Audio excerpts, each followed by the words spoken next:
আন্দোলনকারীকে মারার জন্য হেলিকপ্টার ব্যবহার হইতে পারে, সচিবালয়ের আগুন নিবানোর জন্য হেলিকপ্টার ব্যবহার হইতে পারে না।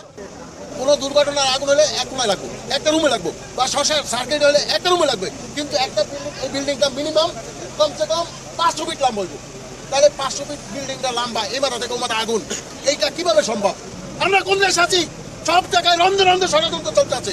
যতদিন পর্যন্ত হাসিনার এই দালাল বহিষ্কার না হইব, না তাড়ানো হইব, ততদিন পর্যন্ত এই দেশ সঠিকভাবে চালাতে পারবে কেউ পারবে না।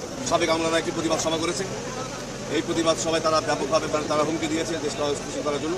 আমি দাবি করব প্রথমে তাদেরকে, যারা গতকাল এই সাবেক আমলারা যারা তাদের প্রতিবাদ সভায় ছিল, তাদেরকে অতি দ্রুত গ্রেপ্তার করে রাখা উচিত এবং তাদের মাধ্যমে জানা যাবে এই সচিবালয়ে আগুন লাগার ঘটনা।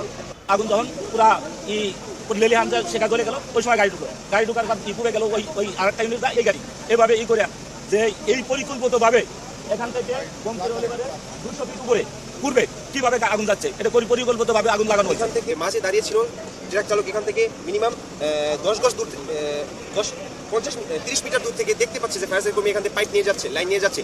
তারপরও তারা ফোর্স গতিতে এসে ফায়ার সার্ভিসের কর্মীকে সম্পূর্ণভাবে এই যে আঘাত করার সাথে সাথেই ডেট